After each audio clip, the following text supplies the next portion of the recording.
Hello 10th class, क्या हाल है भाई?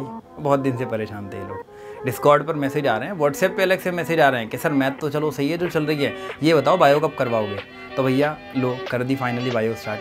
अच्छा, बायो में मज़ा क्या आता है कि बहुत ज़्यादा लिखने की ज़रूरत नहीं पड़ती, कहानियाँ चलती हैं, कहानियों की तरह मैं तुम्हें समझाता रहूँगा और उसमें मज़ा बहुत आता है मुझे।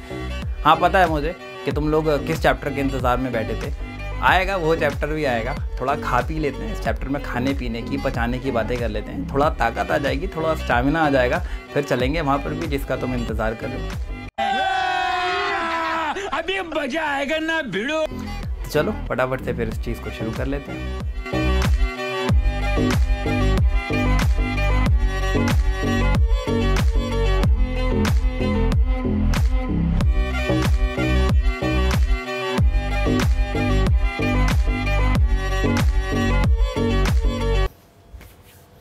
तो इस चैप्टर में है क्या?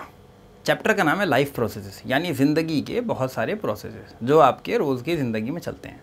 सबसे पहला प्रोसेस जो बताया वो न्यूट्रिशन का बताया, जिसके बारे में हम आज बात करेंगे। आगे फिर और भी प्रोसेसेस होंगे, रेस्पिरेशन का होगा, एक्सक्रीशन का होगा, ब्लड का क्या रोल है, ब्लड कैसे काम करता है बॉडी में, हार्ट का क्या रोल है, वो सारी चीज़ें पढ़ेंगे। फिलहाल सबसे पहले न्यूट्रिशन। तो भैया न्यूट्रिशन का मतलब क्या है? न्यूट्रिशन का मतलब ये है कि जी खाना खाना, यानी प्रोसेस ऑफ इनटेकिंग ऑफ फूड। आप खाने को बॉडी के अंदर लेकर जाओगे, उसके बाद वो खाना डाइजेस्ट होगा और उस डाइजेशन के प्रोसेस के बाद आपको एनर्जी मिलेगी, बाकी दूसरे वाइटल न्यूट्रिएंट्स मिलेंगे, ताकि आपके बाकी सारे प्रोसेस, भैया पूरे दिन भर भागते रहोगे, चलते रहोगे। मैं ये जो बोल रहा हूँ, मेरे वे एनर्जी कहाँ से आ रही है, ताकत कहाँ से रही है? खाना नहीं खाऊंगा, एनर्जी नहीं आएगी, यहीं ज़मीन में लेटा पड़ा मिलूंगा, वीडियो थोड़ी बना पाऊंगा तुम्हारी।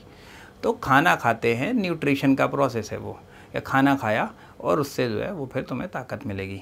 अब मोड ऑफ न्यूट्रिशन क्या होते हैं कि भाई कैसे कैसे जो है किन किन तरीक़ों से खाना मिलता है, तो अलग अलग चीज़ें हैं, उनके अलग अलग मोड ऑफ न्यूट्रिशन है। आज की वीडियो में मोड ऑफ न्यूट्रिशन के बारे में बात कर रहे हैं। मोड ऑफ न्यूट्रिशन अलग अलग हैं। सबसे पहला है ऑटोट्रॉफिक, हेट्रोट्रॉफिक। इन दो कैटेगरीज में बांट दिया गया है। मैंने ये सोचा था यार कि पहले ही नाम लिख दूंगा तो टाइम बच जाएगा, पर कोई बात नहीं, अब लिख देते हैं तुम्हारे सामने। ऑटोट्रॉफिक एक तो जी ये हो गया, दूसरा हो गया हेट्रोट्रॉफिक। ठीक है ना? कोई फार्मूले का चक्कर नहीं है, एक आधा इक्वेशन होंगी बता दूंगा तुम्हें, ठीक है जी। ऑटोट्रॉफिक क्या होता है? ऑटोट्रॉफिक का मतलब था ऑटो मतलब अपने आप। तो ऑटोट्रॉफिक का मतलब ये है कि अपने आप, वो जो अपना खाना खुद बना लेते हैं सेल्फ मोड में। कौन होते हैं? प्लांट अपना खाना खुद बना लेते हैं। चार चीज़ों की ज़रूरत होती है, प्रोसेस होता है फोटोसिंथेसिस। बायो को बायो की तरह पढ़ेंगे। सब लोगों का पढ़ाने का क्या तरीका होता है मुझे नहीं पता, पर मेरा पढ़ाने का तरीका ऐसे ही होता है कि भाई बातचीत में, मतलब वो तो मैं खड़े होकर बता रहा हूँ, नहीं तो ऐसे कुर्सी लगा लेता हूँ, महफिल से जमा लेता हूँ, भैया घेर के बैठ जाओ और कहानी चलेगी स्टोरी मोड में फुल। तो वैसे ही पढ़ेंगे हम यहाँ पर। बायो का मतलब कहानी होती है, आप जो है वो इंटरेक्शन कर रहे हैं, आपके ज़िंदगी के बारे में, लाइफ के बारे में बातें हो रही हैं। तो बहुत ज़्यादा उस तरीके से नहीं सोचना कि कॉपी पेन लेकर बैठे हैं, लिखा है। अबे किसी को दूसरे को समझाना हो, कहानी की तरह समझा दो। फोटोसिंथेसिस का प्रोसेस क्या है? Photosynthesis is the process of making food, और ये कौन करते हैं? प्लांट्स करते हैं। चार चीज़ों की ज़रूरत होती है। क्या क्या होती है? CO2, H2O, सनलाइट और क्लोरोफिल। कम से कम कोई तो सब्जेक्ट हो यार जहाँ पर थोड़ा सा सुकून मिले। तो ये तो हमारी ज़िंदगी के बारे में ही पढ़ा रहे हैं, अब इसमें थोड़ी टेंशन लेंगे हम, इसे तो मन लगा के पढ़ेंगे। कार्बन डाइऑक्साइड CO2 फॉर्मूला है, H2O वाटर है, तो जी carbon dioxide, water, sunlight, chlorophyll. अब इसमें से तीन चीज़ें तो हमारे पास भी होती हैं, ये भी और ये भी और ये भी, बस क्लोरोफिल नहीं होती। क्लोरोफिल अगर होता हमारे पास में तो पता चलता यहाँ से सेब लटक रहा है, मन करा सेब खाने का, यहाँ से कान से तोड़ा, ला भैया सेब खा लेते हैं। अपने पे क्लोरोफिल नहीं है, ठीक है। कार्बन डाइऑक्साइड, वाटर, सनलाइट और क्लोरोफिल, ये चार चीज़ें होती हैं, और इनकी मदद से जो है वो ग्रीन प्लांट्स जो होते हैं, ग्रीन प्लांट्स के अंदर ये क्लोरोफिल स्टोर होता है, क्लोरोप्लास्ट के अंदर में। हम लोग 9th क्लास में पढ़ के आए हुए हैं क्लोरोप्लास्ट के बारे में। तो उसके अंदर ये क्लोरोफिल स्टोर होता था, और ये चार चीज़ें होती है। फोटोसिंथेसिस का प्रोसेस है। होता क्या है फटाफट से बता देता हूँ। सनलाइट पड़ती है, सनलाइट जैसे ही पड़ेगी तो जो क्लोरोफिल होता है उसका काम होता है उस सनलाइट को ट्रैप करना। तो क्लोरोफिल उस सनलाइट को, लाइट एनर्जी को स्टोर कर लेगा। जैसे ही वो आएगा, ये क्लोरोफिल का काम होता है उसको ट्रैप करना, उसको पकड़ लेना, यही काम है क्लोरोफिल का। अदरवाइज सनलाइट का जो नेचर जो होता है वो क्या होता है? लाइट आई और टकरा कर वापस चली गई, यही होता है, रुकती थोड़ी है ज़मीन पे, लेकिन जैसे ही आएगी ये क्लोरोफिल उसको पकड़ लेगा, ट्रैप कर लेगा। तो भाई इसने स्टोर कर लिया आपकी सनलाइट को। अब जो आपकी लाइट एनर्जी है, प्रोसेस है, स्टेप्स हैं, जो आपकी लाइट एनर्जी है वो कन्वर्ट होगी केमिकल एनर्जी में, और जो आपका वाटर है, जो H2O है वाटर, ये ब्रेक हो जाएगा H2 हाइड्रोजन में और ऑक्सीजन में, ये स्प्लिट हो जाएगा हाइड्रोजन में और ऑक्सीजन में। अच्छा, ये अलग स्टाइल लिख दिया मैंने जी, H2 लिख दिया, भाई या तो H2NO2 लिख दो या हाइड्रोजन एंड ऑक्सीजन लिख दो, ठीक है जी। ऐसी मस्ती में जान के लिख देता हूँ, हाइड्रोजन और ऑक्सीजन हो गया। और कार्बन डाइऑक्साइड जो होगा वो आपका रिड्यूस हो जाएगा, हम कहते हैं गेट्स रिड्यूस्ड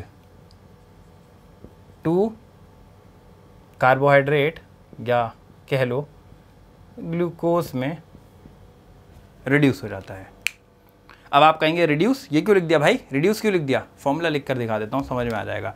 इक्वेशन भी इसकी दिखा देता हूँ, CO2 प्लस H2O और एरो पे, अबे बायो के नाम पे अच्छा खासा लिख दिया यार मैंने, सनलाइट और क्लोरोफिल। तुम कहोगे शुरू में तो कह रहे थे लिखना नहीं है, ये लिखते चले जा रहे हैं,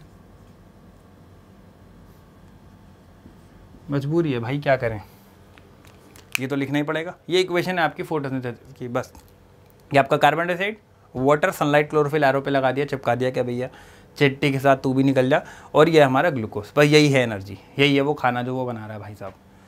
तो हो ये रहा है, स्टेप्स में है। सबसे पहले क्या हुआ, सनलाइट जैसे ही आई, ये पूरा प्रोसेस है क्योंकि फोटोसिंथेसिस आपने छोटी क्लास में ही पढ़ा है, लेकिन डिटेल में क्या है वो मैं बता रहा हूँ। तो जैसे ही सनलाइट पड़ी, जैसे ही सनलाइट पड़ेगी, क्लोरोफिल का काम है, क्लोरोफिल सनलाइट को ट्रैप कर लेगा। जैसे मछुआरे नहीं होते, जाल फेंक देते हैं, चल भाई आ जा, वो वैसे ही क्लोरोफिल ने सनलाइट को ट्रैप कर लिया। जैसे उसने सनलाइट को ट्रैप किया, उसके बाद का प्रोसेस क्या हुआ कि जो लाइट एनर्जी थी, वही जो सनलाइट थी, वो कन्वर्ट हो गई केमिकल एनर्जी में, और जो हमारा वाटर था, जो पानी था H2O, वो ब्रेक हो गया, स्प्लिट हो गया H2 यानी हाइड्रोजन और O2 यानी ऑक्सीजन में। और जो हमारा कार्बन डाइऑक्साइड है CO2, वो हम कहते हैं gets reduced to glucose. Reduce क्यों कह रहे हैं भाई? चैप्टर 1 जिन्होंने पढ़ा है, जिनको याद है मैंने करवाया था, रिड्यूस का मतलब, रिडक्शन का मतलब होता है एडिशन ऑफ हाइड्रोजन। तो यहाँ पर तुम देखोगे CO2 का फॉर्मूला ये था, एक भी हाइड्रोजन नहीं था, लेकिन भाई साहब यहाँ देखो तुम 12 हाइड्रोजन, और क्या बच्चे की जान लोगे भैया, 12 हाइड्रोजन लगा रखे हैं तुमने, रिडक्शन में ना बोलूँ मैं इसे, तो ये मेरा अच्छा खासा मासूम CO2 यहाँ जाकर रिड्यूस हो गया। ये मेरा पूरा प्रोसेस किसका हो गया जी, फोटोसिंथेसिस का। भाई साहब ने बना दिया पूरा का पूरा खाना, हो गया कंप्लीट प्रोसेस। अब चलते हैं आगे। हाँ जी, तो ऑटोट्रॉफिक मोड क्लियर हो गया, पूरी कहानी डिटेल में तुम्हें समझा दी, कैसे कैसे क्या क्या काम होता है, इक्वेशन लिख के समझा दी। अब उसके ज़्यादा आगे और जो डिटेल की कहानियाँ हैं तुम्हें पता है, स्टोमेटा भी होता है कि जी स्टोमेटा क्या होता है, tiny pores on the surface of leaves, वो ओपन होता है, क्लोज होता है, वहीं से एक्सचेंज ऑफ गैसेज होती है, और पानी का लॉस भी वहीं से होता है, ट्रांसपिरेशन, वो सब चीज़ें पुरानी हैं, सब तुम लोगों को पता था। यहाँ पर जिस चीज़ की बात हो रही है सिर्फ उसी पे फोकस कर रहा हूँ, न्यूट्रिशन की बात हो रही है तो सिर्फ न्यूट्रिशन पे। मोड ऑफ न्यूट्रिशन ऑटोट्रॉफिक हो गया है, हेटेरोट्रॉफिक 2 मिनट में सारा कवर अप कर दूंगा। अब 3 मिनट लग जाएंगे तो ये मत कहना कि 3 लग गए।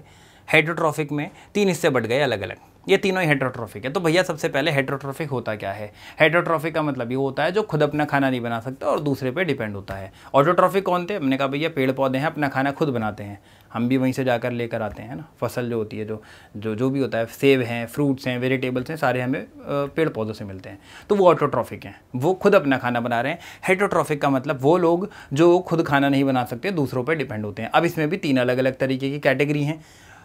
होलोजोइक, जैसे होलोजोइक में क्या है कि जो नॉर्मल खाना खा रहे हैं, मतलब हम लोग हैं, जैसे जानवर है बहुत सारे, कोई भी आप ले लो, गाय, भैंस, बकरी, शेर, तो ये हम सारे लोग जो है वो होलोजोइक में आ रहे हैं। सैप्रोफिटिक कौन? जो सड़ा गला खाना खा रहे हैं, जो चीज़ें ख़राब हो रही हैं, बेकार हो रही हैं, ठीक है, डेड एंड डिकेइंग मैटर, उन पे जो सर्वाइव कर रहे हैं वो हमारे सैप्रोफाइट्स हो गए, तो वो सैप्रोफिटिक हो गए। और पैरासिटिक कौन होते हैं? पैरासिटिक मतलब पैरासाइट, पैरासाइट मतलब इनको एक होस्ट ऑर्गेनिज्म चाहिए। अब भैया हम गए, मान लो सेब, ठीक है, ऐसे तो हमें सेब खरीद के लाना पड़ता है, पर मान लो सेब वेब के बगीचे हैं हमारे, तो भैया गए और बगीचे में से सेब तोड़ लिया और खा लिया। या आम का बगीचा है, आम का तो आग होते हैं काफ़ी सारे लोग, गए बाग में से आम तोड़ा, खा लिया। अब उस पर लटक के तो नहीं बैठे रहोगे ना, कह जी भाई यहीं सोऊंगा, यहीं रहूँगा, यही मेरा घर हो गया, ऐसा तो नहीं करते। लेकिन पैरासिटिक का मामला ऐसा है, पैरासिटिक क्या कहते हैं कि भाई यहीं रहूँगा, अब तो यही मेरी ज़िंदगी कटेगी। They need a host organism. Host का मतलब होता है, जैसे कभी किसी के घर मेहमान जाता है तो हम कहते हैं जी मेहमान और मेज़बान। जो मेहमान होता है वो मेहमान है, और जो उसका ख्याल रख रहा है, जिसके घर वो गए हैं, वो बेचारा वो होस्ट होता है।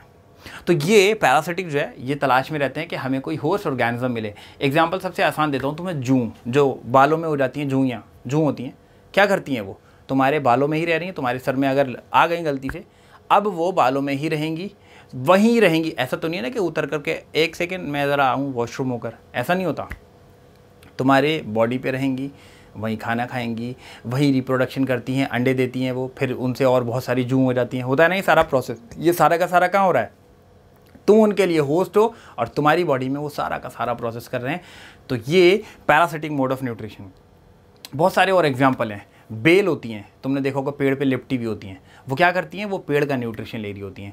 तो जिस पेड़ पर बेल लग जाती है उस पेड़ की ग्रोथ नो है कहीं ना कहीं रिटार्ड हो जाती है, कहीं ना कहीं रुक जाती है। क्यों? क्योंकि पेड़ के हिस्से का जो न्यूट्रिशन था, जो पेड़ को मिलना चाहिए था, अब उसके हिस्से का न्यूट्रिशन साथ के साथ ये बेल बेवजह ले रही है, क्योंकि वो उसी के ऊपर रहेगी, उसी के ऊपर लिपटी रहती है। तो पैरासिटिक मोड ऑफ न्यूट्रिशन, वो जो दूसरे ऑर्गेनिज्म के ऊपर ही रहते हैं, वहीं रहते हैं, they need a host organism, और वहीं खाना खाते हैं, वही सारी चीज़ें करते हैं, उन्हीं के न्यूट्रिशन पे जिंदा रहते हैं। सैप्रोफिटिक, वो जो सड़े गले चीज़ों पर फंगस हो गए, जो सड़ी गली चीज़ों को, हमारा ब्रेड ख़राब हो रहा होता है, मोल्ड्स लग जाते हैं, फंगस लग जाता है, वो सब सैप्रोफिटिक में आ जाएगा। और होलोज़ोइक मतलब नॉर्मल मोड ऑफ न्यूट्रिशन, खाना खाया, डाइजेस्ट हुआ, एक्सक्रीट कर दिया। सबसे अच्छा एग्जांपल है ह्यूमन बींग्स। तो ये छोटी सी चीज़ थी। अगली वीडियो में इसके आगे की थोड़ी बहुत कहानी बताऊंगा। और इस चैप्टर में एक खास बात ये है कि बहुत सारी चीज़ें और हैं, अगर आप जानना चाहेंगे तो इस चैप्टर से हट के भी और अलग वीडियोस बन जाएंगी। मिलेंगे अगली वीडियो में। वीडियो को शेयर कर दिया करो, थोड़ा सा काम ये कर दिया करो, क्योंकि तुम लोग ही मेरी आवाज़ हो, तुम लोग ही और स्टूडेंट्स तक पहुँचाओगे। मिलेंगे अगली वीडियो में, तब तक के लिए ओवर एंड आउट।